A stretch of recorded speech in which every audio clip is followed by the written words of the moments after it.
के इस वीडियो में हम जानते हैं फेसबुक, इंस्टाग्राम जैसी बड़ी कंपनियों को सरकार ने इन बड़ी टेक्नोलॉजी कंपनियों को क्या निर्देश दिए थे।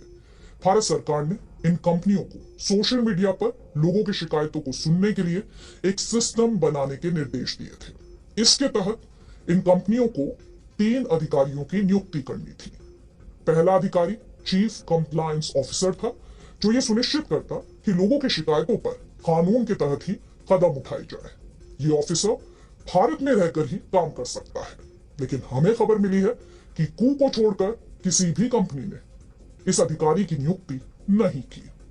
इसके अलावा एक नोडल कॉन्टैक्ट ऑफिसर भी नियुक्त करना था, जो भारत की जांच एजेंसियों और मंत्रालयों के संपर्क में रहता, लेकिन इस पद पर भी इन कंपनियों ने किसी की नियुक्ति नहीं की। इसके अलावा सरकार ने कहा था कि इन कंपनियों को एक ग्रीवांस ऑफिसर नियुक्त करना होगा, जो अपने यूजर्स की शिकायतों पर 24 घंटे के अंदर कदम उठाता और 15 दिन में उस शिकायत का निवारण करता।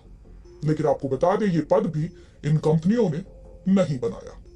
इसके अलावा सरकार द्वारा इन कंपनियों को यह निर्देशित किया गया था कि इन कंपनियों को मासिक रिपोर्ट बनानी होगी, जिसके तहत ये कंपनियां सरकार को ये बताएंगी कि उन्हें पूरे महीने में कितनी शिकायतें मिली और उन पर क्या कार्रवाई हुई। लेकिन 90 दिनों के बाद भी इस पर कुछ नहीं हुआ। इसी तरह सरकार ने अपने दिशा निर्देशों में कहा था कि फेसबुक, व्हाट्सएप और ट्विटर सहित सभी टेक्नोलॉजी कंपनियों को यह सुनिश्चित करना होगा कि उनके यूजर्स की किसी जानकारी, फोटो और वीडियोस का गलत इस्तेमाल ना हो।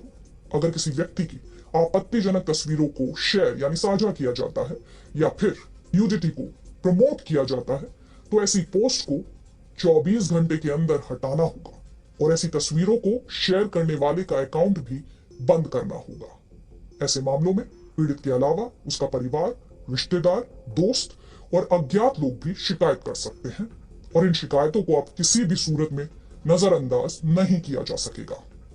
सरकार के मुताबिक 90 दिनों के अंदर इस तरह की कार्रवाई के लिए इन कंपनियों को एक सिस्टम तैयार करना होगा, लेकिन इन कंपनियों द्वारा ऐसा नहीं किया गया।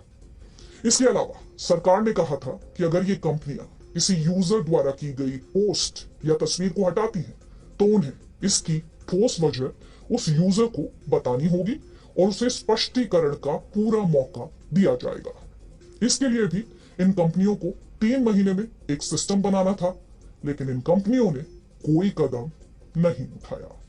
हमें ऐसी खबरें मिली हैं कि सिर्फ भारतीय कंपनी कू को छोड़कर किसी और कंपनी ने इन दिशा निर्देशों पर कोई कदम नहीं उठाया। तो ये थी सरकार की गाइडलाइन।